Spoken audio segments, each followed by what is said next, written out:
As the culture turns, as the culture turns, Oh my God. as the culture turns. I know they tryna knock me down, I ain't going out. As the culture turns, it's drip like a pool. I know they tryna knock me down, I ain't going out. As the culture turns, you gotta figure it out. They see you getting it poppin', they gon' try and come around. I be down to go out laughing, keep it live round. In the blink, get you hit. Bitch, we gon' get you first. Don't get caught up in the mix. Better watch out for that blitz. Can't deny that I'm lit. You can't deny that I'm lit. Can't deny that I'm lit. Gotta ride with your blick. Fuck watching for the option. Be the cops to get you hit. I just right up off the porch. Mama said stay up out the mix. Niggas up when I was broke. They left me down on my dick. They left me down. Now I won't be around now. All right, y'all. What's up? Yeah, Welcome what's to going As the on? Culture Turns. What's up, y'all? How y'all been? Good. Good. What's going Y'all on, good? family? Y'all good? Hanging out. All right. Well, listen here. We are back after our last episode we did on Jeffrey Dahmer. You know, I just want to thank everybody for tuning into that, for running those numbers up. Like, I think we did really good with that.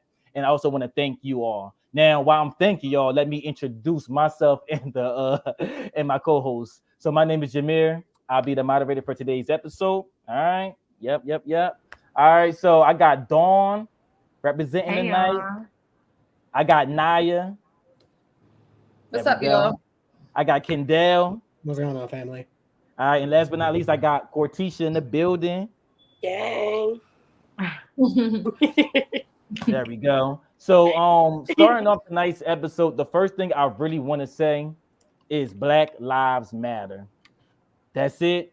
That's all. That's the sentence. We're not going to get too deep into that because we got other things to tackle. All righty. So on today's episode, we are going to discuss mental health. Okay. But before we get into that, I want to have a culture conversations where I go online and see what the culture is talking about and we respond to it. Okay. Yes, we All ready. righty. So there we go. So I'm gonna start with the first one, and I want y'all natural reactions. Let's get it right into it. So this first one says, "I'm a cool ass introvert. Like, we gonna laugh, but you got to get the fuck on." Yo, I'm hollering. Whoa. It get like that. It do get like that. You All get like right, that. that's enough. Time to go. Bye I do this a lot. I tell people all the time, I'm an extroverted introvert. Like, I am kind of to myself, and I will laugh. But if I don't know you, like, I eventually shut back down and go back to myself. You know. So is anybody else on the panel like this? Absolutely. I got Absolutely not. moments. I think Absolutely. moments. What you say, Dawn? That's no, because it's just like I'm an outgoing person, you know, in general. So if we laughing, obviously the conversation is good. You know, the vibe is good. So, you know, I want to keep laughing. I want to keep vibing and everything. I don't want to just be like, Yeah, all that can be good, but the moment my battery is on like 10, I'm like, go home. Nope.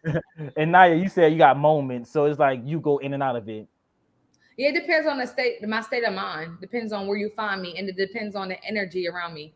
So if I feel accepted, then I'm like, not accepted like in a, you know, if I feel welcome, then I can laugh and kiki kaka. But if you dry and you boring or you make me feel uncomfortable, I'm like, yeah, I think I'm gonna head out now. Like, you know, that's how I handle it. Yeah, I go off the vibe. Like, it depends on how you make me feel or what but type of y'all person you are. laughing.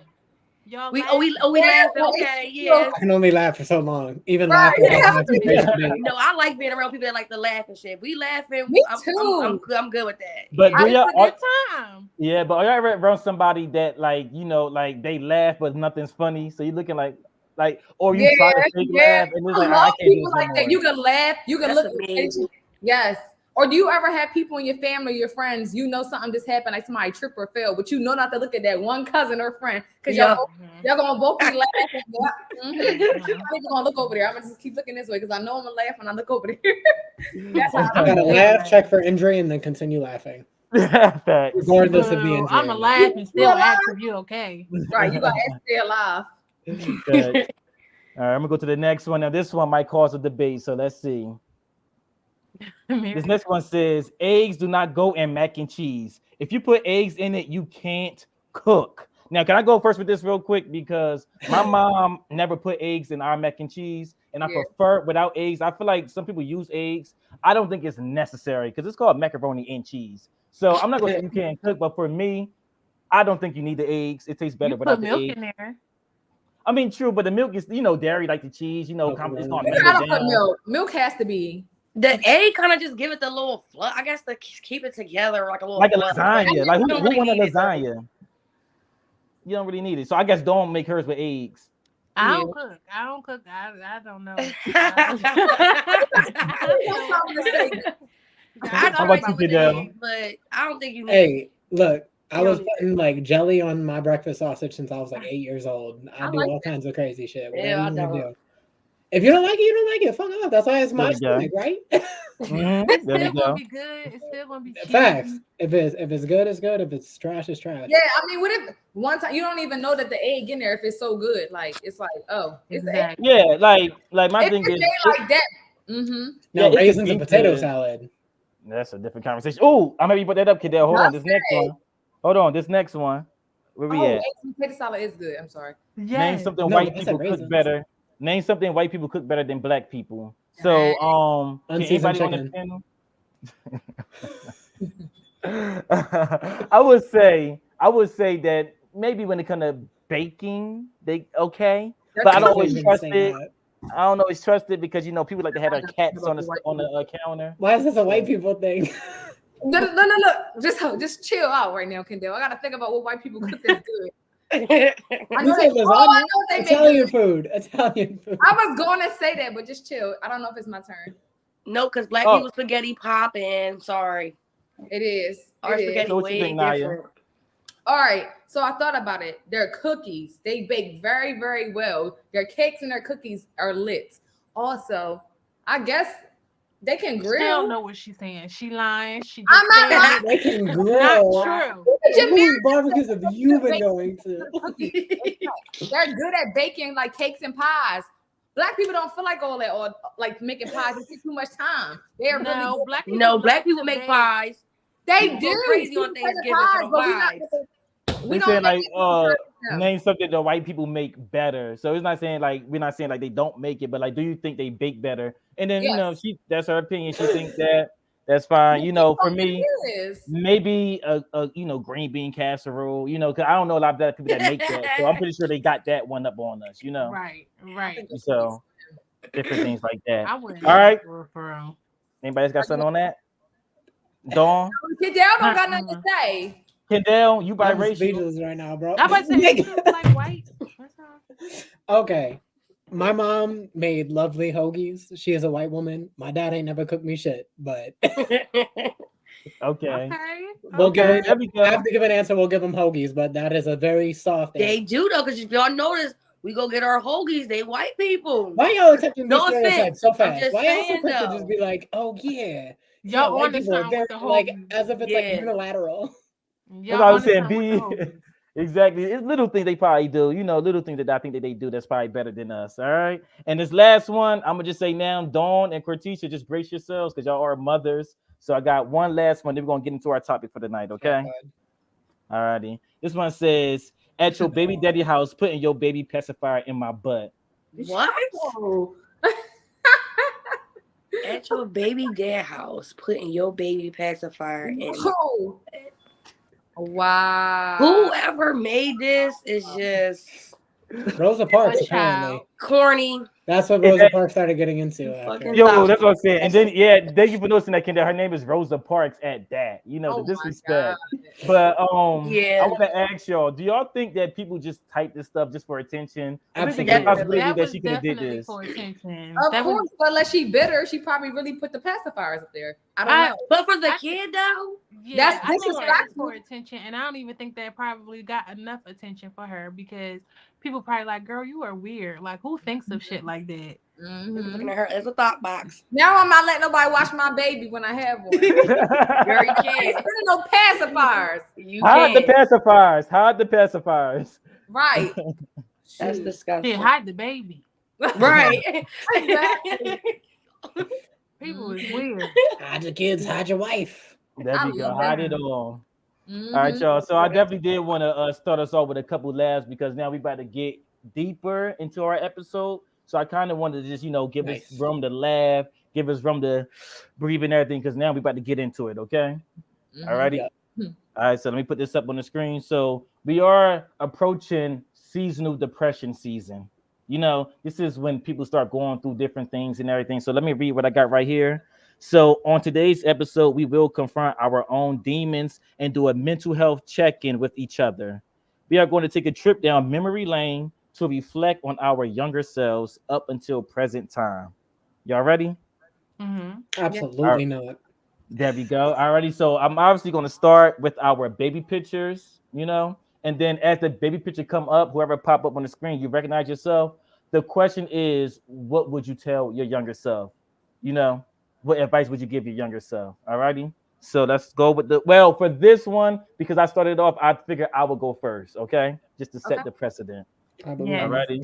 I Oh, love this Oh. picture. you. You look like your brother in that picture. Mhm. Thank you. Oh wow. Adorable. I love Yeah. yes. It's crazy. A lot of people always send me like a little girl in that picture and everything. I take that as, You as do a you're little a bit, handsome but little boy. you look. It could be. It's like you can go for a little girl or boy, but you still look very cute. Very Very, very adorable. cute. Yes. Thank I love you. this one.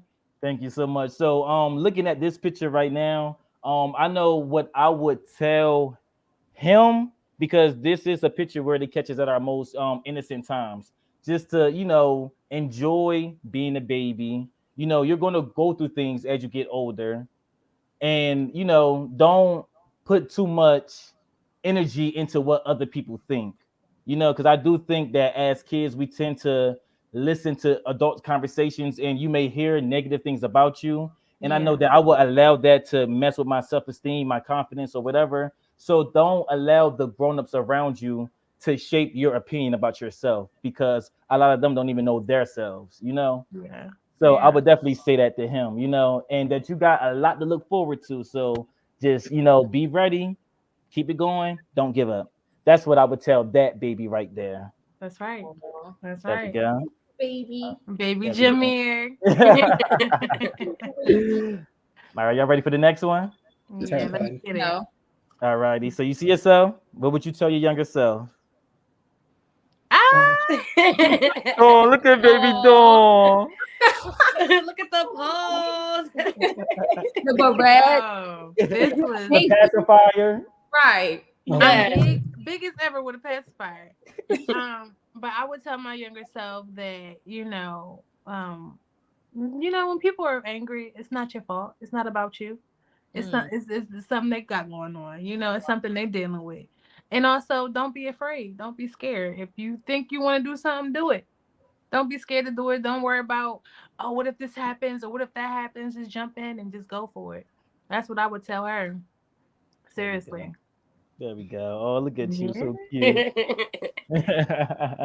All right, y'all Mhm. ready Terrified. for the next one? Yeah. Yes. All righty.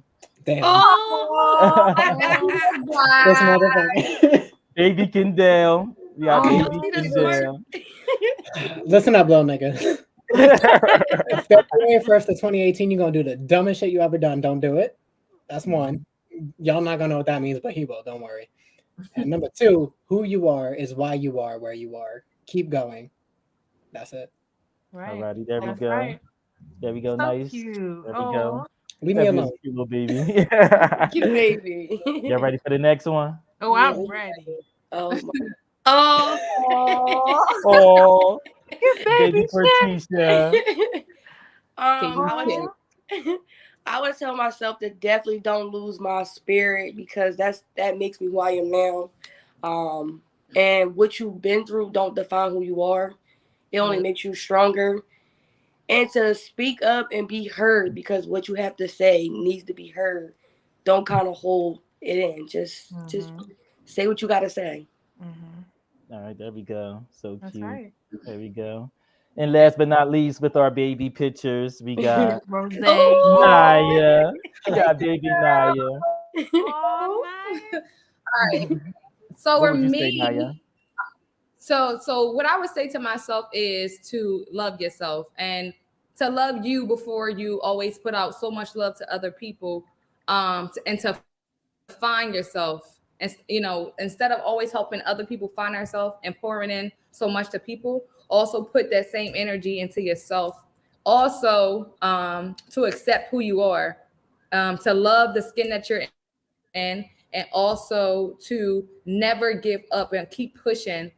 And also, childhood traumas and the traumas that we have, to use them as stepping stones versus to feel suicidal or depressed or anxious or not feeling good enough. To love who you are, accept the things that has happened, and to move forward and to build from that. And to always, I wouldn't say always put yourself first, because putting yourself first sometimes can be selfish, but to try to put yourself first before you handle everybody else, because in order to be there for those people, you got to be there for yourself. That's it. Yes. Well said. There we Well go. said. Yes. Very well said. There we go. Mhm. Can I just ask y'all, like, how does that feel, like seeing your baby self? Because again, at those moments, we're the most innocent. We're not corrupted by the adults or anything. Like, how did that feel just looking at your baby self in that very moment? I'm gonna start with you, Dawn. How I feel? Well, to be honest, y'all, I look at my pictures every day. Really? Mhm. I Okay. swear I do. Because I just love me. And, I love the fact that my mom loved taking pictures of me and stuff growing up and everything. So I be, always looking at my pictures, reflecting and just remembering where I was in that exact moment and everything. And, the adults around me definitely was kind of corrupting me a little bit because, they still had their toxic ways and everything, smoking around me and everything. Like, chill out. I should know what weed smell like. But at the same time, again, grown folks is grown folks. And I don't know. My childhood was great. Like, I don't know. I just felt like at peace more so when I was a child versus when I'm an adult. Like, of course. But, Mm-hmm. No, I'm with you. How yeah. about you, Cortisha? It just make you it made me feel like, it remind me of just the spirit I had, like, my bubbly self, and how like my light dimmed a little bit. So it just kind of reminded me, like, you had a light. You need to like bring that back out. Mm-hmm. Mm-hmm. Now we here for that. How about you, Kendall? I mean, so for me, it's like looking back at childhood photos and stuff, generally speaking, I use that to like long for like what could have been. And that's pretty toxic to do. But it's really crazy to think about how many small things in your childhood have like these massive like implications on the rest of your life. So I often get stuck in like daydreaming about that a lot. It's not anything new to me, really. Mm-hmm. Same. How about you, Naya? Looking back for me, I feel like it's more emotional because the innocence that's in your eyes and people in the world corrupt you and they take it away. So it's like I couldn't save me because I was a kid. So that right there makes me like sensitive, like, dang, like you was a little girl and certain things happen in your life that you couldn't control because you were a kid. And also being blamed for things because sometimes adults, and that doesn't even have to be a parent, but this entire world, we don't want to take accountability. Because when we take accountability, we feel like a failure, sometimes. So I think that it makes me emotional, and also it makes me like, darn, like you had such a good heart, which I still have, but it also was, I guess, I don't know, messed with because of just the world. And also in my eyes as that kid, and even till this day, I'm learning, I always give people the benefit of the doubt. And I was always vulnerable at that age. And you're a kid, you're vulnerable, but I was vulnerable for a long time. So I feel bad. Like I wish I can go back and apologize, like at those stages in my life. Like, I'm sorry that I let this happen. So that's how. No, that's good. And the same here. I second those sentiments. It's a bit of emotion because that is you at your most innocent stage, and a lot of us don't remember that time. So it's almost like, damn, I wonder how. I wish I could go back and just see like me as a kid. Just Yeah. see me how what was going on. Even though that I can't do that, but it definitely do bring back some type of emotions. And I don't know, like some of it is like emotional, like good emotion. Like when I say good, like happy, some of it is, kind of sad and, maybe a little bit of anger, but, we'll get into that, as we go deeper to the, Only a little. What you say, Cadell? I said only a little. All right, so now we do know that. So I got a couple memes I want to show, and then this will kind of speed us into our teenage years. Okay. Ciao. So this one says, "I want for my friends what I want for myself. Highest forms of everything in life." And I do feel like this was one to put up during the teenage years because we do start making friends around our kid years, but then we really start developing relationships and to get deeper around our teenage years. You know. Mhm. And this one right here, it says, "I Mm. got PTSD from how quick people can love you and switch on you the next minute." And I personally feel like you go through this around your teenage years, you know. So I want to read what I got right here, okay? So it says, what I got right here. Sorry. Oh, basically, I said it. My bad. I said it. So I'm gonna start with the first teenage, at least preteen picture. You see yourself again. What would you say to yourself at that very moment? All righty. I Oh man. So It cute. was a trip, that one. So, That phase, Katisha, man, like, oh my gosh. I'm sorry. A lot of people probably thought like, like I was so confident. Oh my God, I had so many insecurities behind closed doors. And like I would just tell myself, like, it don't matter what you look on the outside, it's all about the inside. And I feel like I always was a good person. I always treated everybody how I wanted to be treated. Yeah, we was young, we got involved in things and stuff like that, but I always feel like, oh my gosh. No, you did not. Yes, I did. I'm hollering. Oh my God. Just when we was wearing the belts to the side. Oh Oh my! We was doing that at one point. yes. Oh my gosh. I was so weird. Wow. And just So- accept who I was. I think I would have like I should have accepted who I was. Like I wasn't like, girly. I was just a little different, but Wow. wow. Oh my gosh. How the hell did you find these? That was actually on my page. Actually, You have I to was a send me that. Oh my Oh, I gosh. see Nas. Is I that got Raheem? you. I see Nas. Yeah. Good person. Yeah, that's them. Dang. Yeah, we Um, went together, but we didn't go together. We went to the prom together. Yeah. Yeah, Wow. so Katisha, to add more context to that question, because I remember you doing your teenage years and everything. We grew up around, each other. What would you go back and say to your like? So, how was your teenage years like? Do the friendships, and you probably was getting to that. Sorry to cut you off, but just like No. the whole experience. Like I had fun. Don't get me wrong. Like I had a freaking blast. But like I think that a lot of things I was always in a relationship. I always got my heart broken. Or it was like the friendships was in and out. Like 1 minute we friends, then we not. And it just was a lot as a teenager. Like, oh my gosh. And then it's like, to me, like as the years went, my confidence kind of got lower and lower. And like by like 12th grade, 11th, 12th grade, I was like, I'm ready to get away from everybody. Like I'm ready to graduate and be like MIA, which I really did. Like I was in a relationship, like I just was kind of stuck to him. And like I went to college, I was ready to go at that point. Like it to me, like middle school was fun. Like, the friendship was kind of secure. But as we got like older, it was just, More complicated. It was tough. People probably didn't know that, but for me, it was like internally, that shit was tough, man. Like That's good. it was And that's tough. why it's good to do this because I feel like maybe a lot of us was kind of hard on ourselves around those years, and maybe wasn't as gracious, So I'm happy that you had that to say. And me growing up around you, I didn't realize that. So it's good that we're having this conversation, Yeah, like I went through a lot of stuff outside of school that people didn't know, you know what I mean? But just me being who I am, oh shit. Like I had to put like a front on. Mm-hmm.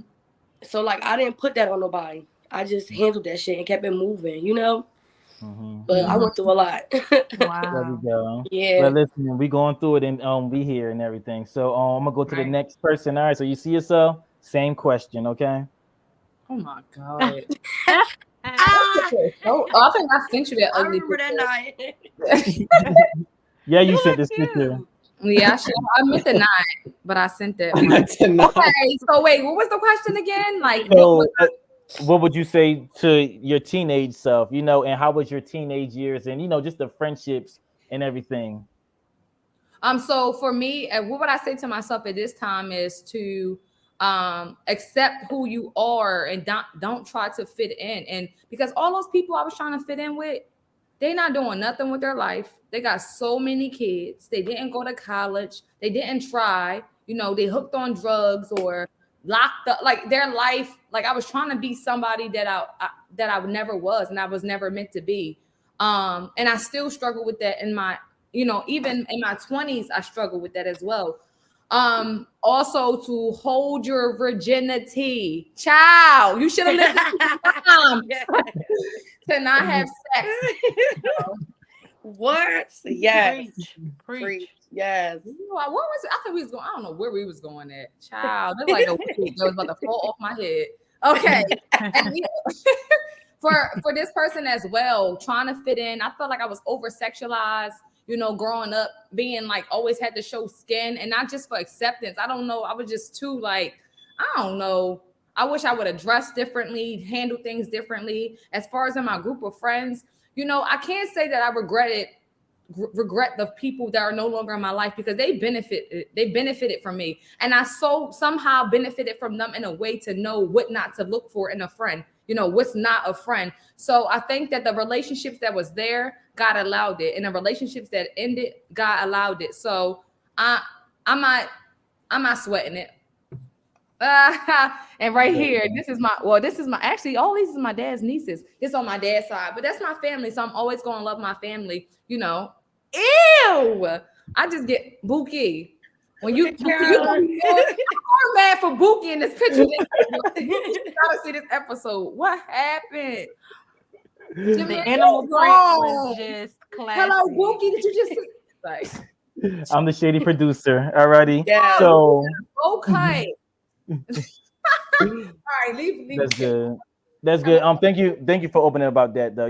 Because I also remember too, Naya, and I don't know if you remember. I remember you was always, you was always have like parties and stuff, and obviously it'd be a lot of girls there. So me and my friends, we thirsty. We like, oh, we about to go pull up and everything.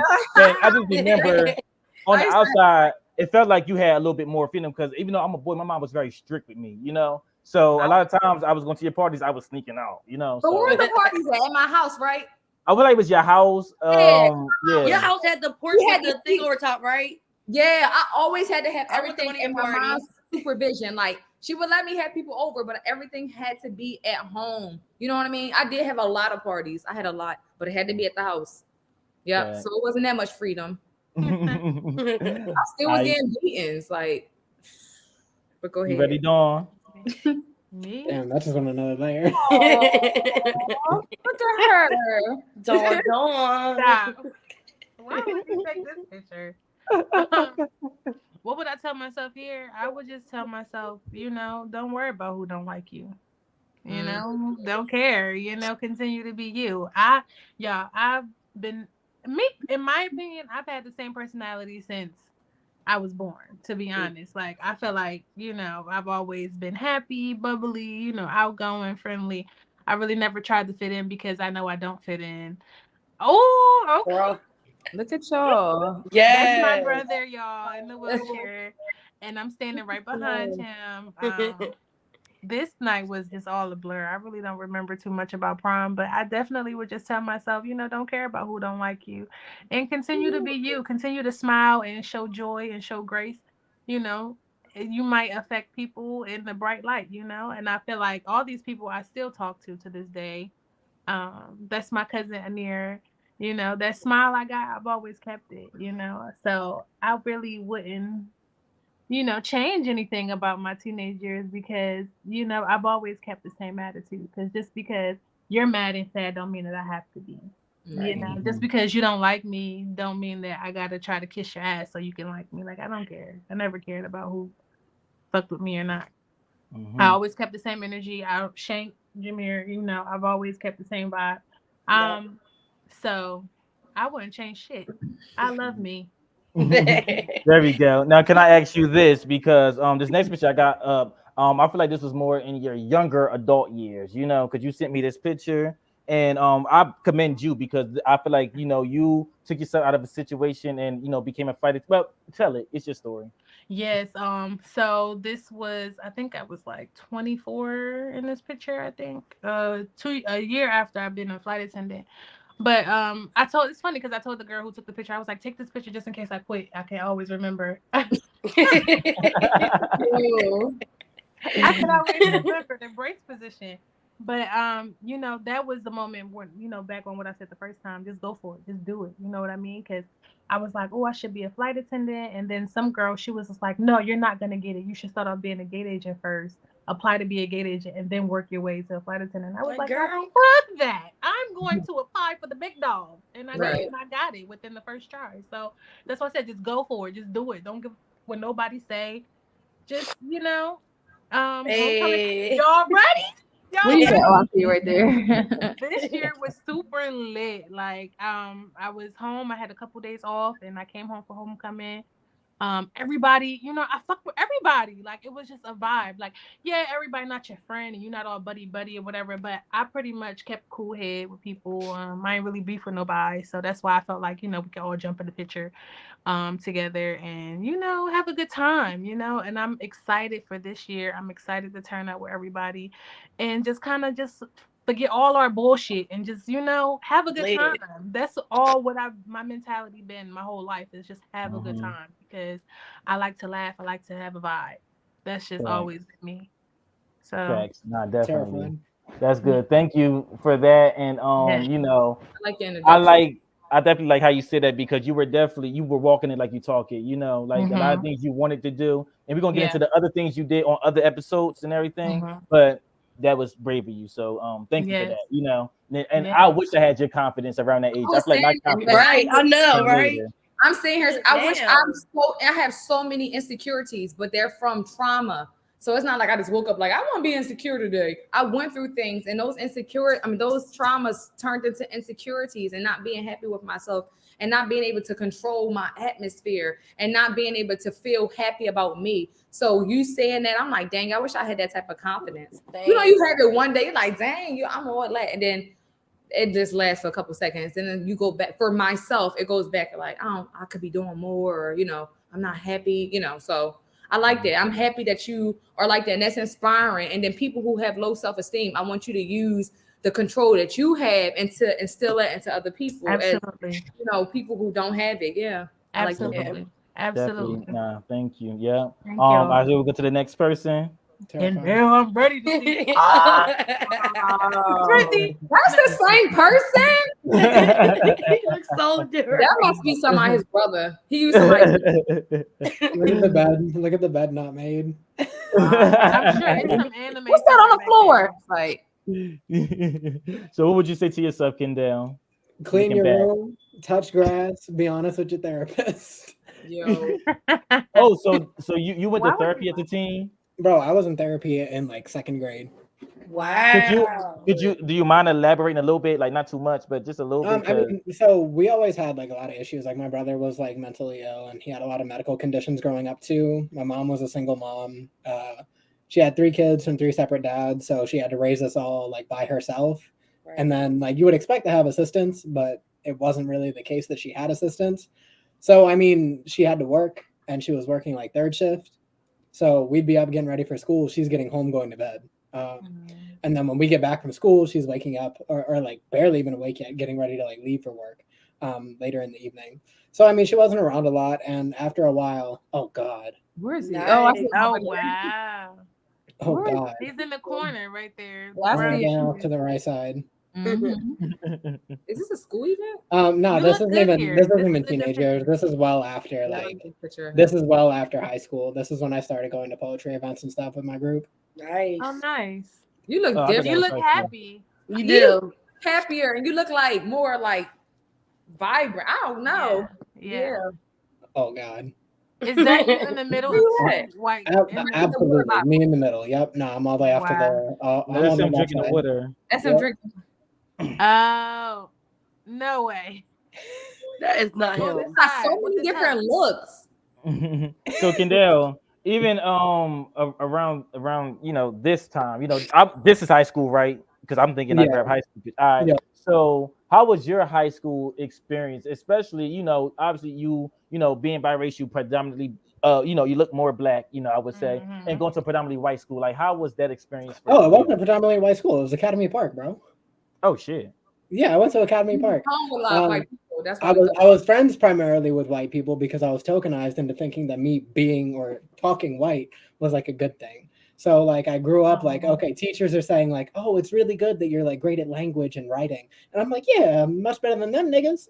And then I growing up, realizing like, oh shit, that's right. I'm not like any better in their eyes, actually. I just have a few like bonus points. Right. So I mean, there was a lot of like unlearning, like a lot of internalized racism. I hated that I was black my entire life. It took me up until I was 21 or 22 to like actually be okay with the fact that I was biracial. But for a long time, I was doing whatever I could to like get the approval of like white teachers. If I had like a white doctor or like anybody in my life that was white and had authority, I would like bend and break myself to try and fit in with them. And it worked because I listened to white music growing up. I watched like white TV shows and stuff that most white kids would watch. And a lot of my culture came from that because my brother is white and he was my primary cultural influence. As far as like when I would go home, he was the primary person. So having all that and then like actually like realizing, oh, that's right, you are absolutely black and you cannot change that. It was a bit difficult. It was definitely difficult to come out of it. And I still have a lot of stuff where it's like you need to continue unlearning because you're still adhering to old thoughts that aren't really even like valuable anymore, things that don't really apply anymore. Wow. There we go. I have a quick question for you. That's good. So when did you know, like, not saying the white court, but when did you know you were black? What situation? Yeah, what situation did you get in that you recognize that okay, that white court ain't getting away? I was working at 7-Eleven overnight, and it was during 2016 when Trump was running, and the racists were out. And there was a point where they came in, and one of them was like, at some point when Trump wins, like you and your family are getting sent back out of here because the owners were Moroccan, and he thought I was also Moroccan, and I'm like, damn. They don't give a fuck. They don't care if you talk white. They don't care if you're educated. They don't care if you even like cater to them. It doesn't matter what you do. If you're black or like brown and they have a distaste for you, they're going to carry that regardless. So I decided to try and pass the time while I was working because it was really frustrating dealing with that pretty often. So I started listening to audiobooks. And the first one I listened to about race was it's called The New Jim Crow, Mass Incarceration in the Age of Colorblindness by Michelle Alexander or Michelle Williams, I forget. But that was about like the history of like the drug war and how that's affected like black people for the past 40, 50 years now.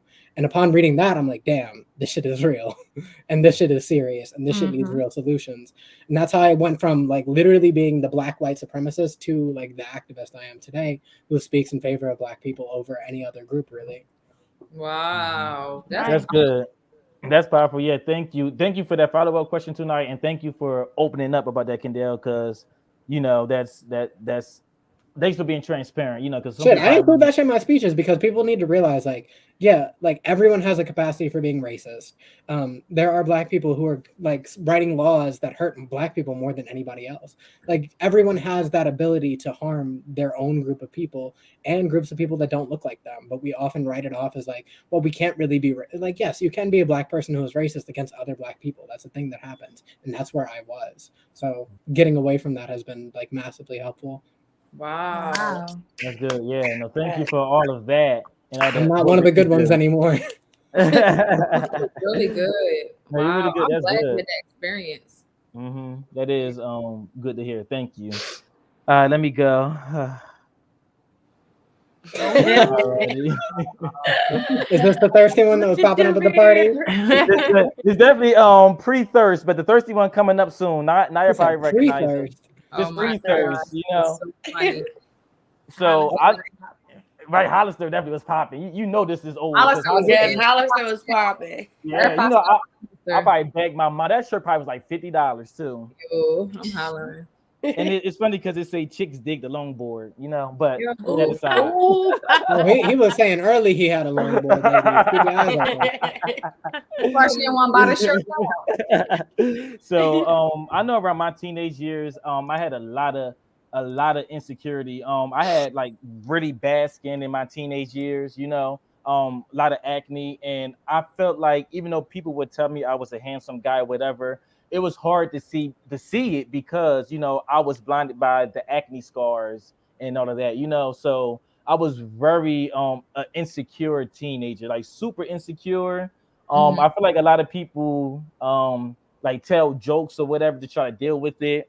And what was different too, like when you are like the only one kind of going through the acne thing, and it seemed like your siblings or everybody else around you got perfect skin, you just question yourself more. I didn't like taking pictures, or if I did, it would be like from this distance, and I actually zoomed in on this picture, it wouldn't be close up pictures. So I definitely had a lot of self-esteem issues. And I would say to him, like, just love yourself. Like beauty is only skin deep. It's more than just a physical appearance. It's That's right. about who you are deep inside and everything. And people like you for you. So that should be enough. But I Absolutely. couldn't tell myself that. Now Oh, I remember this day. you remember Wow. this? We were at the skating ring, y'all. Yeah, remember, I was and we won. there. We I was won. there. Yeah, we Yeah. won.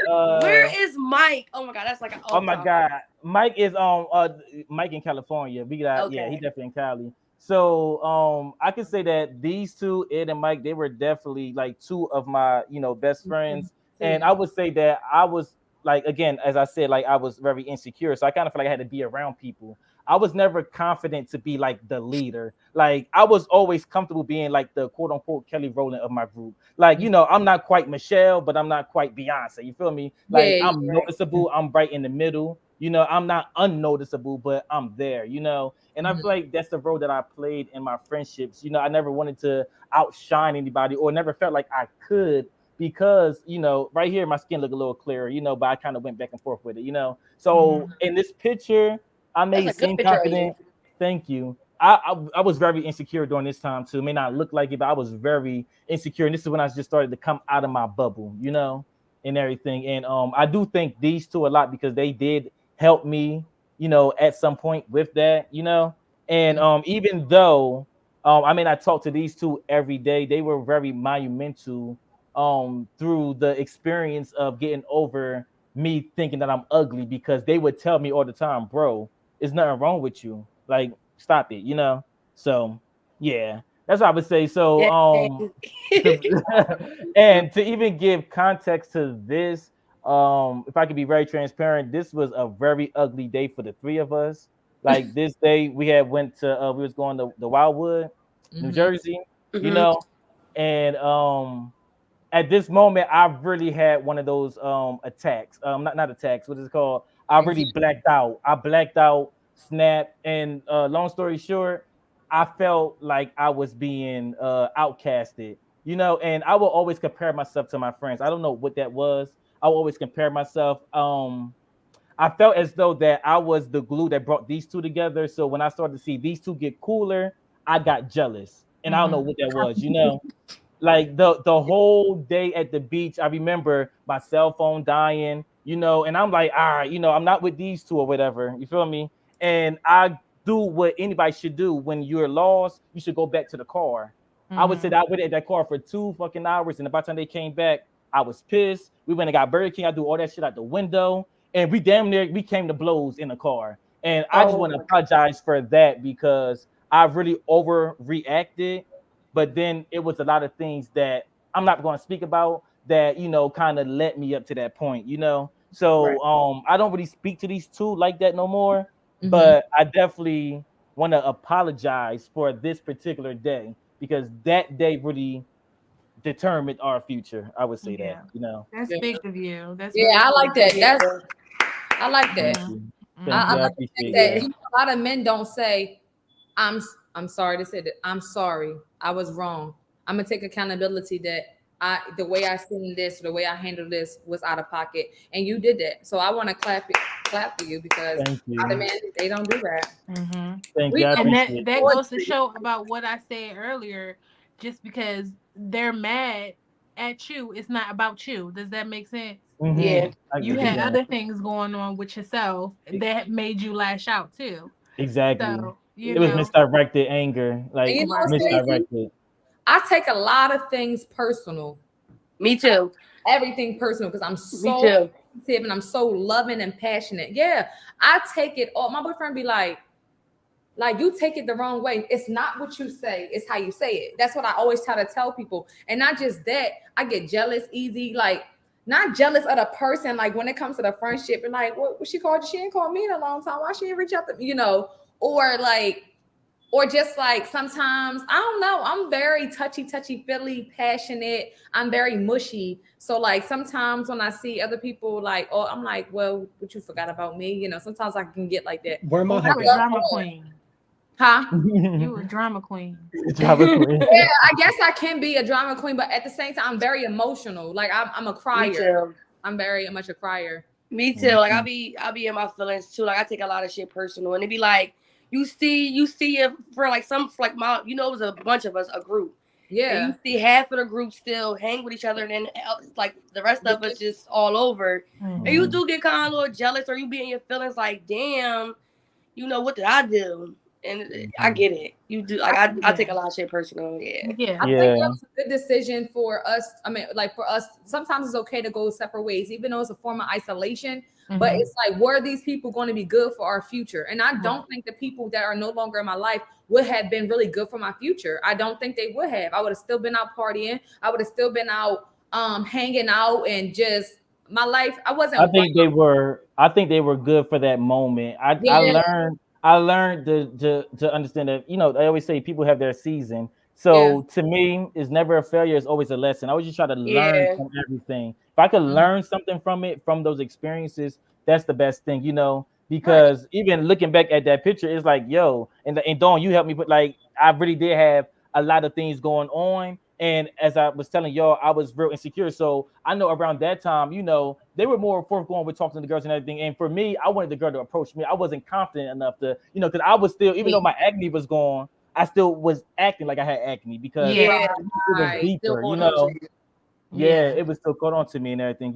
So a lot of that was from that. Like, why would you scared? No, I ain't scared. I just, I ain't Yeah, I know. confident. I don't like being rejected, Jameer. So we can have that for another conversation. We're not gonna Definitely. but that rejection. I knew I should never say Definitely. nothing. I'll be like, You guys get rejected. rejection. Like, So I want to ask y'all this though. So I want to go to the next part. So a lot of us, develop coping mechanism for these things. A lot of us learn how to deal with these, whether they healthy or unhealthy. I got this one right here. This person say that music be touching my soul, man. That's my peace when my world is falling apart.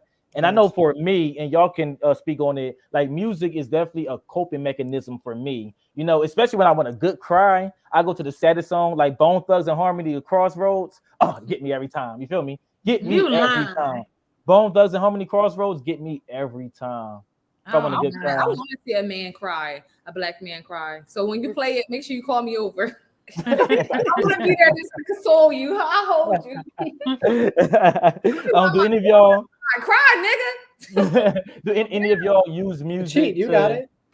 Don't cry. Any of y'all use music to cope with anything, or you got like a go-to song? Absolutely. Music is Absolutely. definitely, important to, feel. That's why people are artists and they write because they want you to feel the words that they're saying. One of the songs, if I'm trying to get a good cry, is who sings I Need You Now? Not that's like North Smokey Norfolk, yeah. And if I Smokey. want to like really feel it, I'll listen to Yeah, that. And if I'm feeling like really freaky, then I'll listen to Trey Songz. Ooh. Which one of y'all? I'll turn him on. Yes. But definitely use music to cope, because don't use drugs, don't use alcohol, Shit, listen to speak for music. yourself. I'm lighting this blunt. Define drugs. I'm definitely Define drugs. All of them. All of Anything that fucks with your mental on a different level, that is a drug. Excluding weed, but I agree with you, Dawn. All of Why it. is that excluding weed? Weed is Weed a is drug. absolutely. Weed is a plant. But That is a bro, drug. wait, It's a stop, drug. stop, Well, I stop, don't think guys, I guys, don't know. stop. Kendall, give it to him. No, now you want now you calling on Kendall. He ain't calling on me because I disagree with him. Right, exactly. So Oh, no, you disagree with me? yes, because Oh, go. Let's where go. do you think we get most medicines? Most plants come from, like most drugs come from plants. Whether you're talking about like ibuprofen, penicillin, like all are you drugs saying have those like are not some. drugs? Yeah, No. all these things have like some origin in plants. So yes, Bro, marijuana as a plant can be a drug. ibuprofen is not growing out the ground. Stop it. It's not growing out the ground. It's not. It's no dispensary where ibuprofen. It is.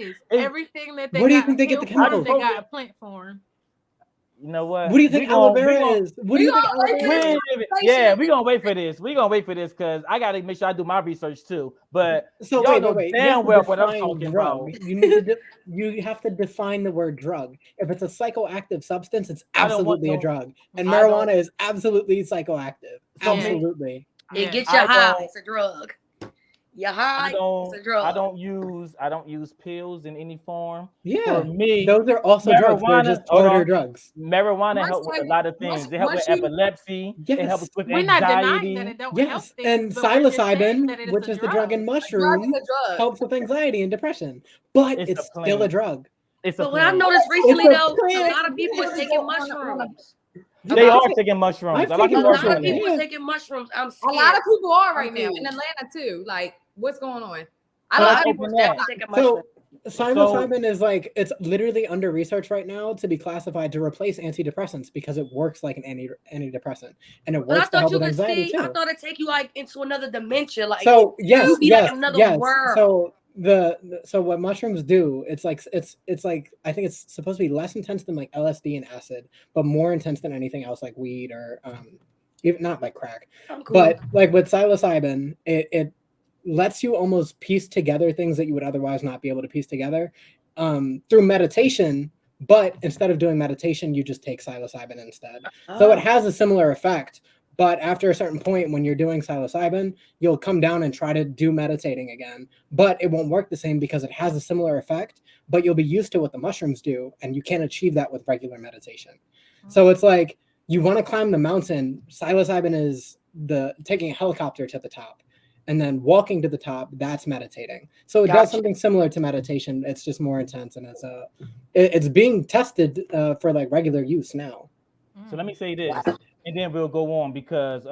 I always had these type of disagreements with Kendall because I remember one time I posted something about me loving to eat seeded watermelon. Here he go. Well, what's wrong with the ones? I wasn't arguing with you. No. I ain't say arguing. I said disagreement. What's wrong with the ones that I see? I'm like, because it's not genetically modified. It's fake. So but that's not true though. So it is fake, and we're gonna get that for another conversation. Wait. No. Hold on. No, because I gotta at least put the response in here so people know. Okay, seedless watermelons are not fake or genetically modified. They are bred the same way we breed mules or ligers. It's a hybrid of two different species or two different like genomes put together to create one that is not fertile. Copy and paste. If you take a horse, no, it's not copy and paste. They're literally bred. Okay, if I go have sex with somebody and make a baby, is that copy pasting? Well, can we do this later? No, because you're expanding on genetics. Let him get his point. I gotta finish this part of it. This is the only point. part that matters. If you cross a horse and a donkey, you get a mule. If you cross a lion and a tiger, you get a liger. Neither of those are fertile. They can't create babies. They are seedless. When you breed a watermelon with another watermelon and you're trying to find that balance, you're going to get a seedless watermelon that is bred naturally. We wouldn't have bananas if we weren't naturally selecting them. Look up what a natural banana looks like. You're not buying those anywhere.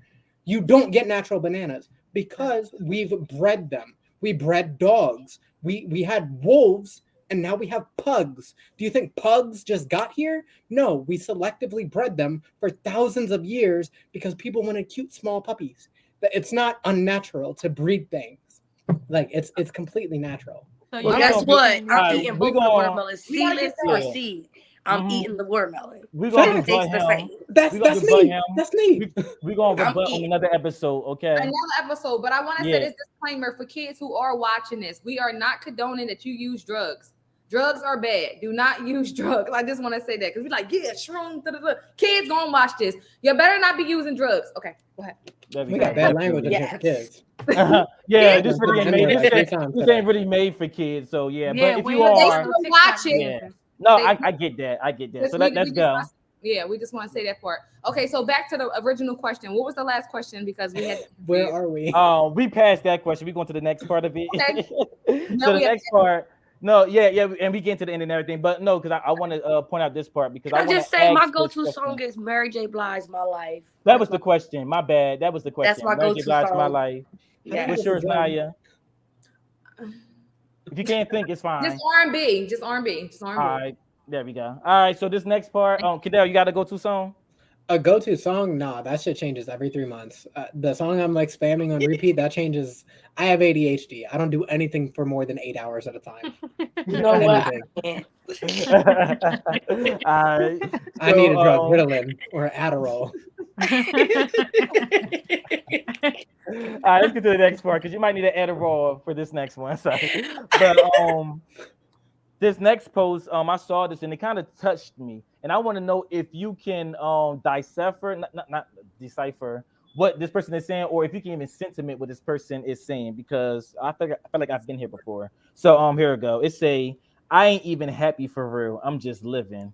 Ooh. With the broken heart. And I do feel like a lot of people feel like this, or some people just go on about their life. It's like, I'm supposed to wake up, I'm supposed to smile, So do anybody feel this on a personal level or ever felt this on a personal level?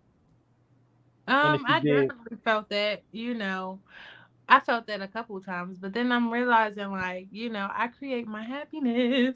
Hello, stop depending on other people to make you happy. And I sit and I think, I'm like, okay, what do I want to do?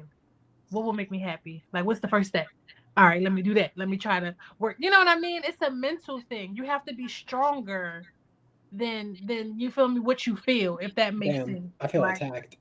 Yeah, I'm just saying you just gotta be stronger than that shit, because then you let all that get to you and stuff. You're a weak ass motherfucker, and I'm sorry. I know that's why they're not happy. Hold on. That's her opinion. I mean that in the most sincerest way. You are a weak motherfucker because, like I said, you are stronger than what you think. If you see one of your family members, somebody you love, down and out and everything, you're gonna be like, you're strong. You're gonna get through this. You're gonna do this. Why the fuck can't you do that for yourself? Why can't you motivate yourself to get the fuck up and be happy and make your life and what you want it to be? I understand it's easier because my brain doesn't produce enough serotonin. So I understand, because I feel like tough love is a valid type of love too. So I feel like that's what you're giving. It's more so of a tough one. More people will be more sympathetic sometimes, or more coddling. And there's some people that's going to be like, get up off your ass and let's get to it, And I feel like it both can work. I don't think you should only be one way. I feel like you need those tough love people, because I give tough love. And I feel like you do need those moments of feeling sorry for yourself. But they have to address the situation, though. So for me, it needs to. And so, yes, it's fair to say, like, you should try to figure out why you don't feel strong enough to do the things you want to do. But at the same time, like, we do know that a lot of things like depression are like chemically based. Like, there are imbalances that you can be born with where your brain just does not allow you to feel what you need to feel. If you have ADHD, you're going to have executive dysfunction issues where, like, my mom was literally the get your ass out of bed. You need to get to school type right now. And that shit, after a certain point, I was just like, I'm used to this. So I'm going to lie here. I'm going to listen to you scream at me. And I'm just going to stay in bed. And I'm not going anywhere. And what are you going to do? Grab me, pull me out of bed, beat the hell out of me? Like, it doesn't matter. After a certain point, you don't care anymore. So it's like, yeah, you can say like tough love works. But at the same time, if that tough love isn't coming from a place of you reinforcing it with compassion and understanding why they are where they are to begin with, you're going to run into problems where you're just destroying someone who's already like had a destructive foundation. But as far as the original post, I think the whole idea that we need to be happy is kind of like, it's setting up a bad expectation, because you're not always going to be happy. If on a regular day, you might be numb. On a regular day, you might just be sad because you're thinking of something that you probably shouldn't be thinking of, but it's something that you have to process to get through it to make those happier moments more meaningful. Otherwise, you're literally just sitting there on a high that's not real, hitting a wall and crashing every time something goes wrong. So it's expect to deserve to be happy, but recognize that you won't always be. But when it comes, love it while it's there, and then let it go when it's gone. And I agree with Kendall. Like, people should give tough love, but you also gotta give like like compassion. You gotta show that you understand how they feel and just validating that their feelings are true. That's how they feel. But like the post or whatever, I feel like people don't feel happy because they're not where they want to be, or they're like a lot of social media people kind of compare themselves to what other people got going on where they at. So it kind of make people feel less of themselves and make them feel sad. But I feel like if you want to be happy, you gotta go like get up, figure out what makes you happy and do that, or start to get in the process of making yourself happy. Because if you just laying around, you like, oh, I'm sad today, you're gonna be stuck there. And you're gonna be stuck feeling sorry for yourself. Like I'll be in the funk sometimes and I had to like, all right, what can I do to kind of balance myself out through the day? So either I'm gonna read, like last weekend, like I took my nails off, like I was at the like I was the chinks and I put the little foil on my nails, like that made me happy. Like it's just you gotta find things to make you happy. If you sit around, you're gonna be like, okay, yeah, my life is over. And now I worry about the kids. Cortisha's like the things. Are y'all laughing at me? No, this is serious. She ain't mean no harm. No, by I didn't mean no harm. I'm sorry. I know. Yeah. Oh, well, Chinese.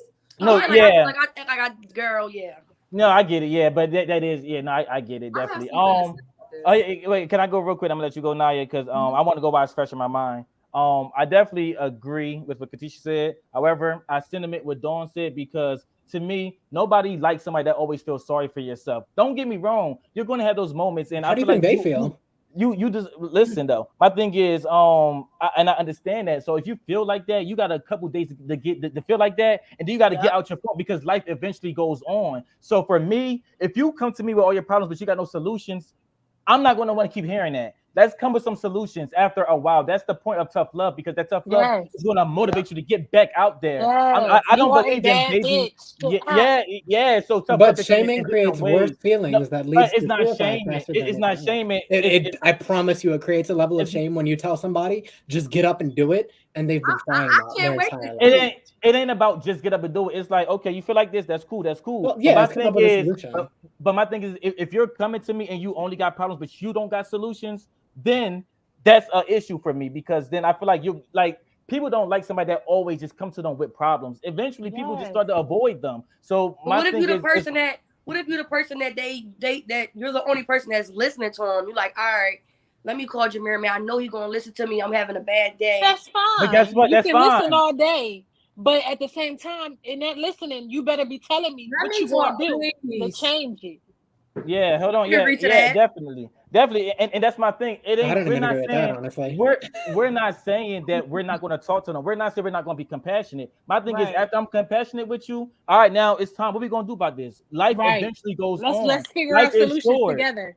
And that's really what it is. It's about figuring out solutions. So my thing because is, at the end of the life, and Judgment Day, God is going to ask you, what did you do with the life that I gave you? And you going to sit there and be like, oh, I was sad. I was sad. I was just crying all day. One last thing. Yeah, one last thing. I'm going to help you being sad. One last thing. I'm going to let Naya go. You know your tombstone. On your tombstone, they got the year you were born and the year you died.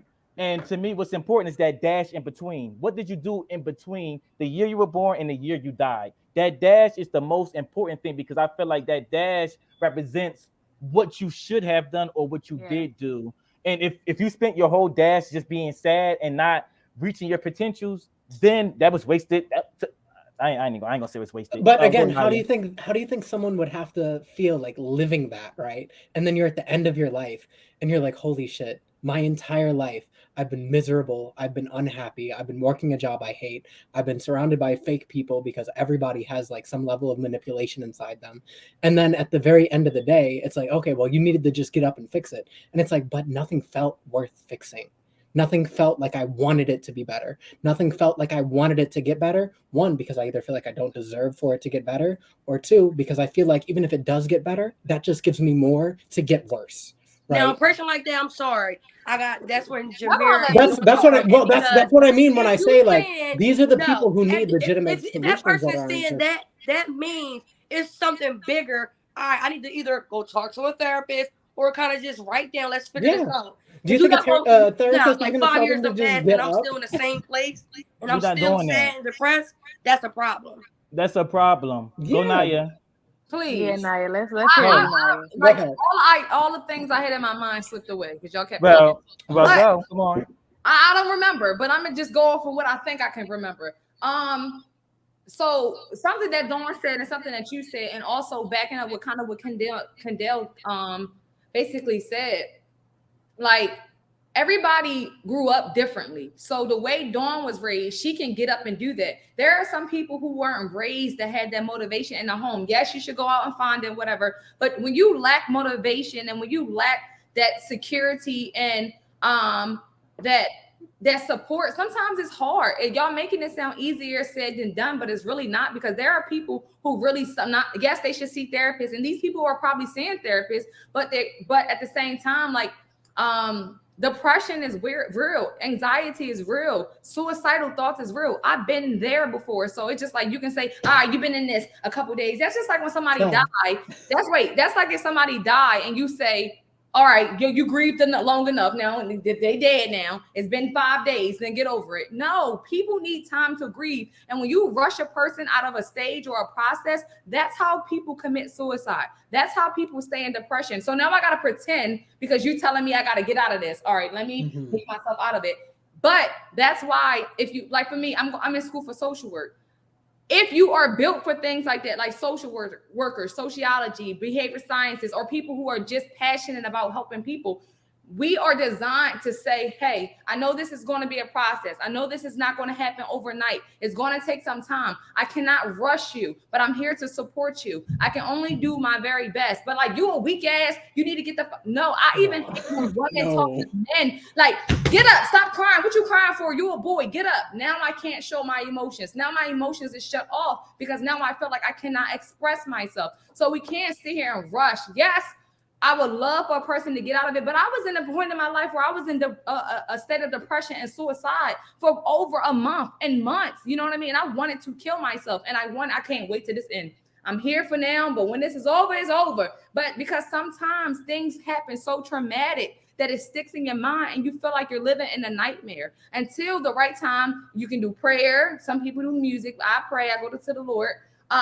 You're around the right energy, and then you sometimes grass out of it. And sometimes I could be at an event and it's popping and I'm sitting here thinking the worst things. Everybody having fun, I'm smiling. And while I'm in that room, I'm like, you know, I'm just thinking about bills and this and that. Or some people are thinking about people who have been sexually abused for years, right? And that's stepping in different territory because but it's all the same. No, that's what I'm saying, because she's talking about sexual. We're not talking about that, like sexual. Well, I just randomly it all correlates to why you're in the depression. Yeah, that's what I'm saying.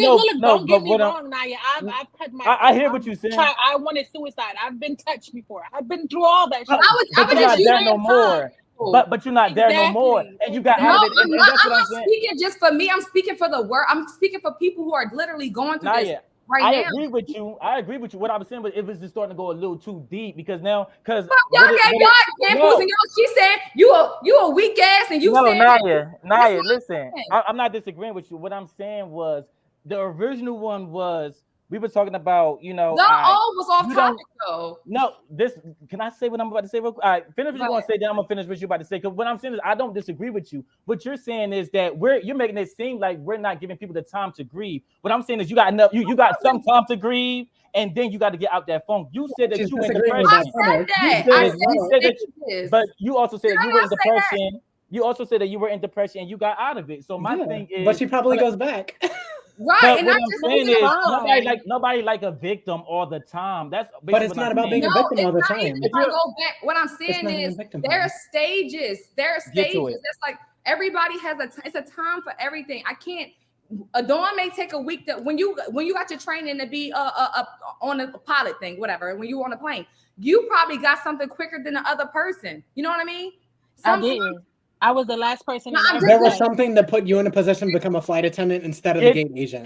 There's something that I had determination to do it. I had the determination. Exactly. It changed my life. That's enough. To do it. Sometimes people grasp things quicker than others. You know, that's what I'm saying. So there are stages that people are going to go through things, and some people are going to take longer, some people are going to be quicker, but you should try to do something. And sometimes you don't, some people don't have that. Somebody said therapist. Some people don't have insurance, and some people also don't have the financial means to be able to get the help that they need. So that's how they keep coming back. Or they're surrounded by people in an impoverished area where that's all they see and that's all they know. So it's like, it's hard to get out of it because that's all I'm surrounded by. That's what I'm saying. I rest my case. What I'm saying is, for me personally, because we could talk about sexual abuse. We could talk about that all day, you know. I'm someone. Let me finish. But you brought it up. So what I'm saying is that I don't want it to seem like, and this is what I heard, because you know I'm produced on that. So you got a good 30 seconds to get what you're saying. After a while, I can't catch with everything else. So this is what I'm saying. What I'm saying is that personally, I feel like that people could utilize tough love and you could coddle somebody. However, I'm not saying don't give them time to get over it, because you were saying that it's not fair to make people act like they're happy. I'm not saying act like you're happy. I'm saying handle that shit, handle it, and then come back out when you're ready. That's what I'm saying. Not something to handle. Sometimes you have to let the person come out and let me finish real quick. Can I finish real quick? Because there was a lot and I'm trying to respond. Because I don't want to feel like I was disregarding what you were saying. I don't want you to think what you were saying, but what I was saying was tough love is effective, coddling is effective, but also life is short. If you spent 5 years, because we were 5 years being depressed, you got to do something about it. You have to figure out a solution. If you spend 5 years, there's no way that should. No, and don't get me wrong, I go in and out of depression. I'm still depressed to this day, but I don't let it. I don't let it take over my life. Yeah, it's still your responsibility to deal with it. So my thing is, if Dawn or if I say something like, "All right, come on, bro, we gotta get out of this," I'm motivating you to get up out of that, because if I keep calling you, then you're gonna keep feeling like that's appropriate to keep coming to me with that bullshit. Yeah. You want to wait, but I disagree with that even fundamentally, because when you're dealing with someone who is in a position where they're not. They don't have that confidence or the drive or the determination, because that does happen. There are people who aren't like motivated to keep going. I have to find reasons externally to continue, because my mentality, I'm going to die eventually. Most of the time in the universe is going to be spent in darkness after the stars die. My mind sits there and lives there, but I find reasons to keep going because I know that it is temporary. I don't believe in an afterlife and that this is all I've got. So I'm an atheist. I'm non-religious. I've been non-religious since I was a child. But growing up in that position has equipped me to know this is the only life that I have, and not believing in an afterlife, I better milk this shit for every moment that I've got. Some people don't necessarily even have that much to keep them going. So when you're on the mode of, bro, look, it's been 2.5 weeks. You need to get up and do something. You need to go to the gym. You need to go start like another job. We got to figure something out for you. And then they still can't do it. And you're like, why the hell can't you do it? It's been 3 weeks now. Now they're just feeling worse, because it's like telling a cigarette smoker to stop. They know it's hurting them. They know it's doing irreparable damage to their body. They know that they can't do shit about it, because it's just what they keep falling into. Whenever they feel ashamed, whenever they feel disturbed or triggered, they fall back into it because they're being pushed hard by everybody to go in a direction they're not ready to go in yet. That's all. I'm pretty sure that's what Naya was saying. I don't think she was disagreeing with your disagreement. I wasn't disagreeing with her, but y'all keep 2 weeks. I'm not saying 2 weeks. I'm saying years. I'm saying that it doesn't matter. Yeah, but you can attach it to years. Proper context. You can make it years. Yeah, no, I get it. You make it years. If you're not productive in your depression, I don't know if I can help you. Look. We're not talking about help, though. This isn't about help. You were talking about just living. Not you. We need the therapist. We don't need our friends. You don't need a therapist, because, like Kendall said earlier, he lied to his therapist. So you don't need a therapist. Wait, don't use my words like that. So what fixed it was becoming honest with my therapist later in life.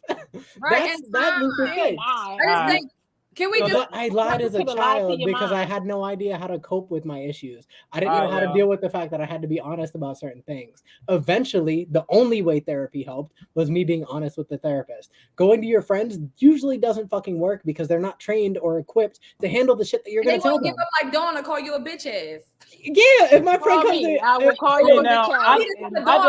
I don't agree with that part. Get your bitch ass out of here. Okay. I don't necessarily agree Naya, with that call me part. when you in the club and you sad. Call me up. No, I'm nigga, you've been coming to upset for get 3 you. months. Get over it. You've been upset for 5 years. Get over it. No, It's like, guess I'm what? literally coping with that. for everybody. Because guess what? Deal with it, or it's going to deal with you. Point blank period. That's true, But but they know Deal that. with it, They or it's going to deal know with that. you. Do you know how Okay, it so deals if with you you, know Jay?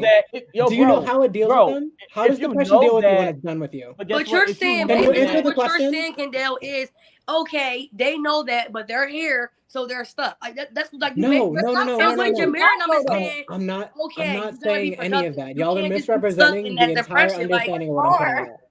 So Yeah. what I'm saying is that regardless of how long someone is in a depression, sometimes people do not respond to negative reinforcement. That's all I'm saying. That's Some what people, you said. Every time wait, we hold go on. to negative, Some though. people I'm will. never giving you a Some negative people. reinforcement. Why I does that want to have to be always negative? encourage you, give you This love, is tell you how beautiful you are, how Why strong is you tough are, how love much coming you off can do negative? this. That was my thing. Why does that was my original I'm argument. not Why using does negative tough love come reinforcement off to say negative. I'm not saying negative meaning bad. I'm saying negative meaning there is a level of either, like psychologically speaking, the negative reinforcement could be physical discipline to get your kid to do what you want them to do. It could be yelling at them instead of speaking to them like an adult and guiding them through what they need to feel. It could be all these different things. What I'm saying is that some people will never, no matter how much, how hard you push them, no matter how many roads you put in front of them, they won't walk it if you're pushing them onto it. If you're throwing them onto the road and telling them they need to drive on it, sometimes it's not going to work. Sometimes the way that people do need to live through their lives, they do survive as a depressed person. They live as a depressed person, but they find joy in moments where they're not. And that is a life some people do have to live. And if we don't make room for those people and we just say, like, you can't live like that, like you need to do something else about it, and we treat them differently because of it, that is what causes suicide. That is what leads to people giving up because they know they need to do better. They know they need to try harder. They know they need to go to the gym. They know they need to quit smoking. They know they need to break up that like bad relationship. They know all these things. And then when you say, well, then do something about it, and they're like, I don't know where the fuck to start, that's where they kill themselves. Because you don't know where to For start. all that idle time, you sitting with yourself. It's You not, don't know none of where it the is fuck to idle. start. None of it is idle time. But hold on. But I'm with you, Dawn, because also my thing with this is, so if I'm also just like, oh, it's okay, just be sad today. If I keep doing that for 2 weeks straight, I'm now enabling your behavior. I'm enabling. But you're not it. telling them it's Somebody okay got to to be break that sad. cycle. So Tough love don't gotta be negative all the time. Tough love can really be, it's different layers of tough love. Tough love. And I think they mistaken y'all. I think they took y'all tough love and made it into a negative thing. Negative thing. And That's it's what I not. think too. And that's what I was looking at. Who did? I feel like y'all too. I feel like y'all too. No, we're not. Well, we're basically saying that for myself, I prefer not to have tough love, and I tell tough love does not work for me. Tough love for doesn't me work for me either. It works for me. It works for me. Yes. I don't like it either, but I hear this that solution, shit, I'm like, the solution that works for you. Hold on, wait, Cortisha, hold on. What? My mom Jameer said tough love works get for my me. shit together He real said, quick. wait, stop. He said tough love works for me. We're not talking about solutions that work for you. We are talking about the fact that your solution. Wait, we're talking about the fact that your solution does not work for everyone. That is all. That's understandable. That's it. That is all we're saying. Jameer, like everybody don't need to hear get up and do it. And they that's need a that, hug, but that's where you were going, bro. That's the problem. Exactly. You know, it's So going to be I get okay. Some people need that. They need to be coddled and babied all the time. It's not even that. It's not. I get that. It's not. I get it. It's not literally verbal They abuse. want to be a victim. They want to be a victim all the time. You're literally gaslighting. This is depression. literally gaslighting. They want to drown in that So, depression. Hey, no bullying, no bullying, no gaslighting. bullying. Yeah, that's I'm what he's sorry. doing. Now, listen, we're not saying that. There is a certain way. So, like, there's a love language. Everybody has a certain love language. It's And not that's- verbal abuse and then coddling. It's not verbal it's abuse two and coddling. It's not that different simple. things. It's two different things. Shut the fuck up. You can do it. No. Like, get your weak ass up. Person putting somebody on a timeline, and then talking to some. I'm already feeling bad about myself. I need you to speak life into me. I don't care if it took 2 weeks. If you're not gonna be that person, you're not that person. I do that with tough love. I need you to tell me. Then you're not gonna help some people who don't understand. But there are some people. Okay, so right now I call y'all, right? I'm going through something. I may be calling y'all just to listen, but not to respond. Do that. And once I hear myself, okay, I figured it out. Everybody responds to things differently. Everybody reaction to something that's different for different. But you're not displaying that understanding though. What I understand. You wasn't. You were just saying you a little bitch. You were saying I understand some people just need to be babied and called. I never. No, this is what I'm saying. That was literally you. Can we all agree that life is short, right? Yeah, can we all agree with that? Okay, so I don't got. So my thing with that is. Thing we do. Listen, hold on. I let y'all talk. Can we agree that life is short? So my thing is, when life is short, you have to eventually get over it. So my thing is, when I say deal with it, it's going to deal with you. The longer you stay in your depression, the harder it's going to be to get out of it. But that shows that you have a fundamental misunderstanding of depression. No, don't say I got fundamentally. You gave a time. I'm currently depressed. I didn't give a time frame. I never gave a time frame. Y'all gave the time frame. Everything. Y'all we're saying y'all did. Y'all gave a time frame. Y'all said 2 weeks. No, y'all said after 2 weeks. I need the moderator button. After 2 weeks. When you go back, we're gonna watch it back, and y'all you want to say. Can I defend the fact that we put it on a time frame? Can I defend that? I don't want to defend that. That's another episode. But Jameer said years. If you go years in the years, I'm saying nothing about it. Hold on. I thought we just agreed that I could defend my position. I think you should. So defend it, but let's get to it. You said we put it on a time frame. Yes, because depressive feelings, if you are that person, they will always come back. Always. They will come back. You cannot eradicate them. So to say, well, it's been 5 years. Well, yeah, okay. And then they had 10 good years, and now they're gonna have 20 shit years. That happens. Our paradigm, what me and Naya are saying, yeah, the time can be wasted, but they know the time is wasted. What we're saying is that those feelings will come back, and sometimes the healthiest way to process them is not going to people who are going to give you tough love, but people who are going to truly, genuinely, empathetically, authentically support you becoming who you deserve to be. Not giving you tough love to put you on a timer to tell you your time is running out. These are the same people that are abusing people and everything. They're depressed and everything. They're not getting over it, trying to change. Why is it tough love or nothing? Why does that seem to be how y'all feel? Right. Go, Jameer. All right, so let me say this. Because y'all make it seem like tough love can't be productive. Tough love can't be motivated. There are people who it does not work on. No. I have to stop you. I have to stop you. You can't. I have to. Because your point. He's the owner. You can't. He's a deflector. I'm not deflecting. He's deflecting. I'm telling you that you're attacking a straw man. No. You are saying that we're saying that people need to just get over it and out of it. We're also saying that some people will never be responsive to. I don't think they're saying get over it. They're saying get up. Go through it. Get up, do something. Write a list. Read a book. Get in the tub. Or something. That's true. But how long something. Take a walk. It's that simple. We're not saying get your shit together. Get out of depression. Listen to you because you back and forth. You want to be depressed. You want to stay in that funk. You want to sit there. You want to take a meds. You want to do all that. None of this is what we're saying. What's in your brain? That's what I'm hearing. Mentally design your mind to think like that. You mentally design your mind to stay in that place. That's what you do. That's why I said you have to be stronger than what you feel. You can be strong without being verbally abusive or manipulative. But never verbally abusive. And that's not Jameer was literally gaslighting to protect his He point. was. Oh, the baby. You kept calling people bitch ass. I don't want to hear that. I don't want to.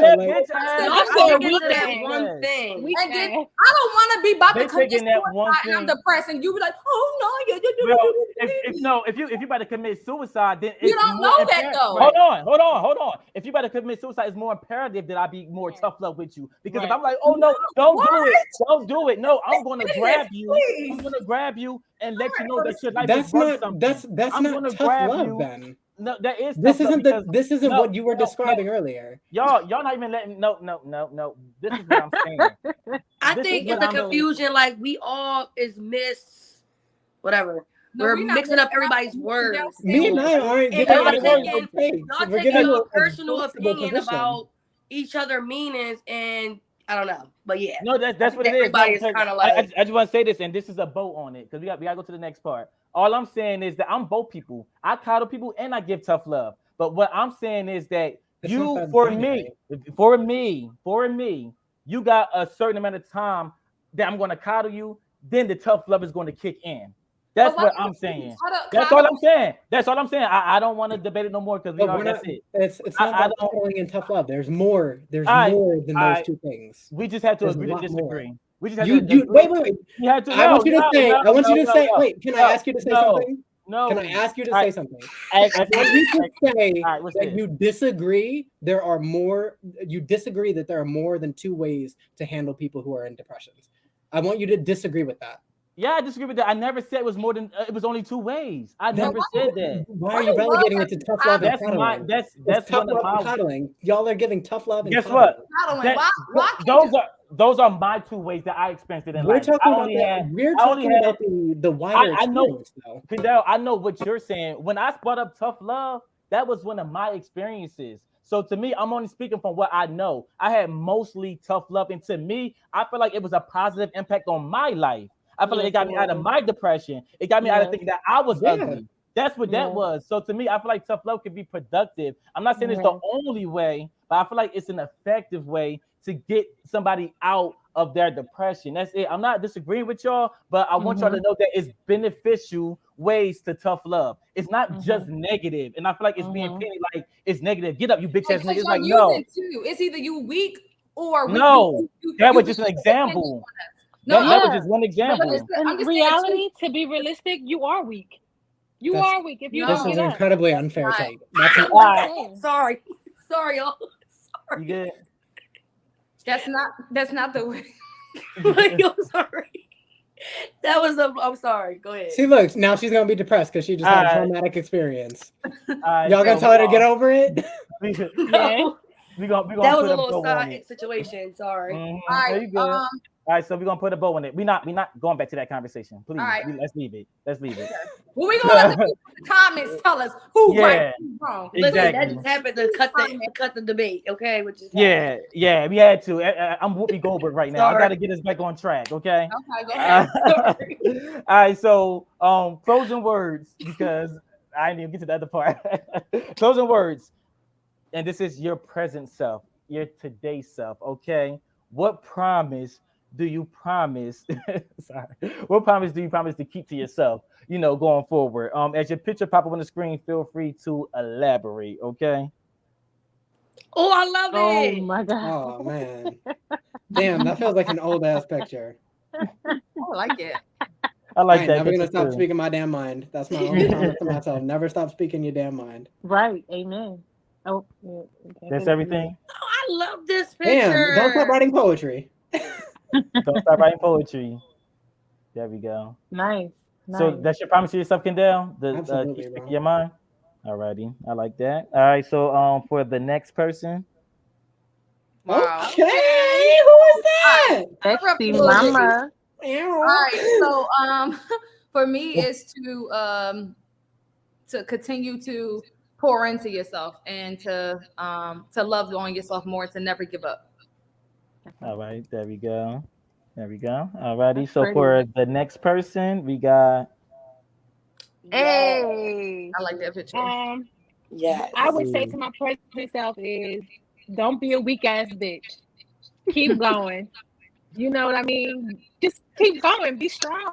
You know what I mean? Like don't stop the race. The race always continues. What Nipsey say? The marathon continues. it's not a That's race, it's a life. That's what marathon. it is. That- Absolutely. There we go. That's All what I right, would tell and myself. there we go. Good one. What about you? Next.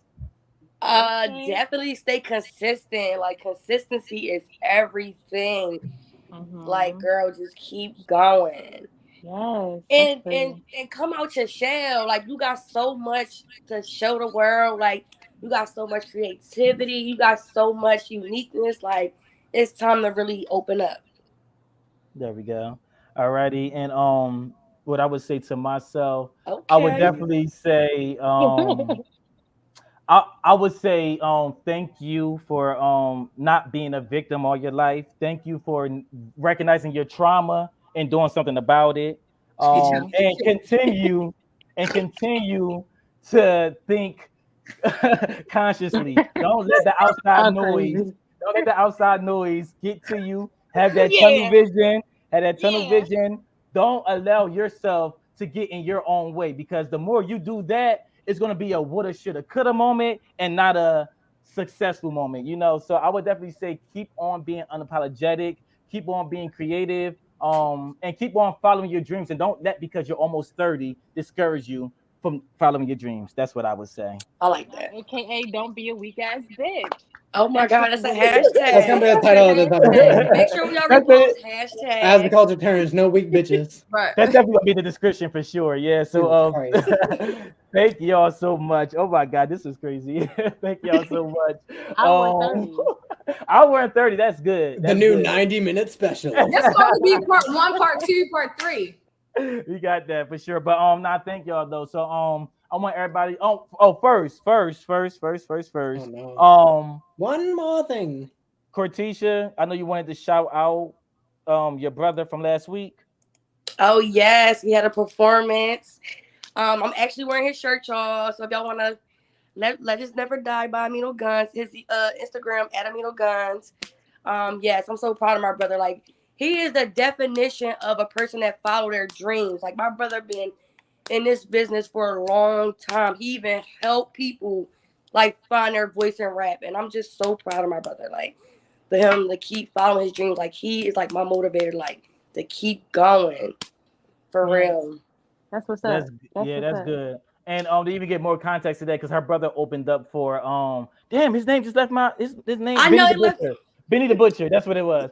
He opened up for Benny the Butcher, and Benny Butcher is like a very popular popping Philly rapper.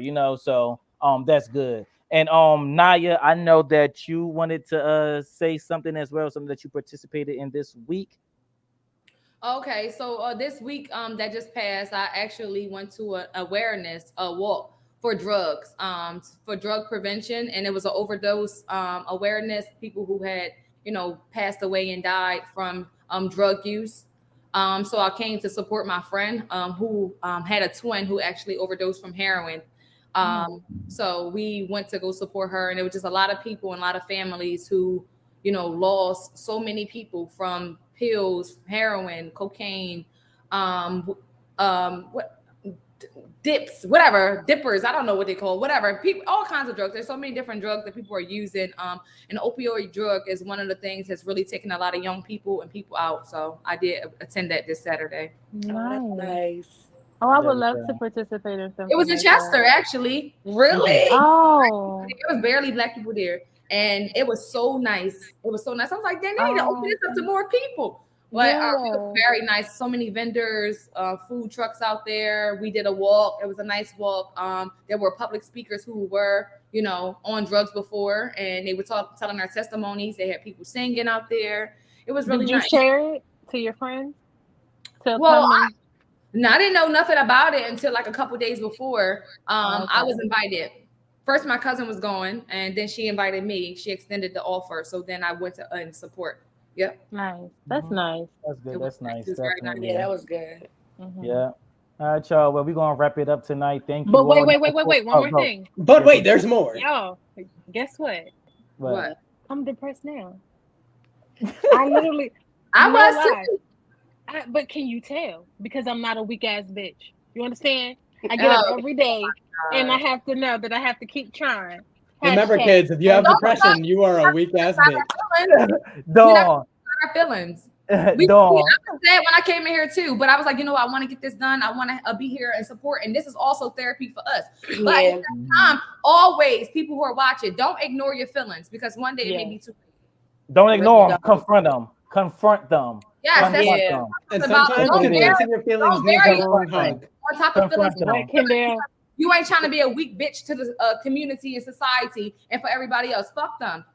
Worry about you. Focus on you. Get you together. Go see a therapist. Go talk to God. Go talk to your friends. You don't have to put your feelings aside. And you're not weak if you cry. You're not weak if you scream. Absolutely not. Absolutely not. Absolutely not. All right, y'all. This is how it's starting, because you add to it. You add to it. You're not crying. We're not talking about that. Dawn, where can all the strong ass bitches follow you at?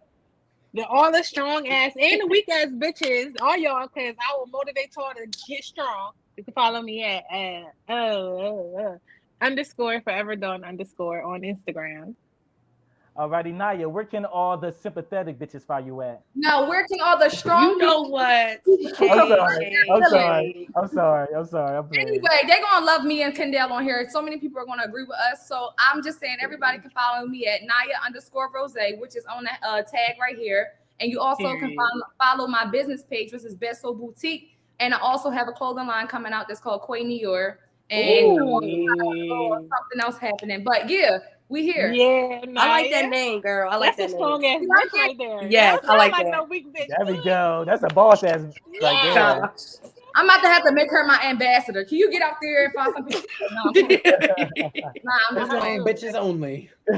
Kendall, where can all the strong-minded individuals follow you? Strong-minded, bro. I just want authenticity, compassion, and empathy in this world. That's all I want. You can follow me on Instagram at Afromortis, AFROMORTIS. Be kind today.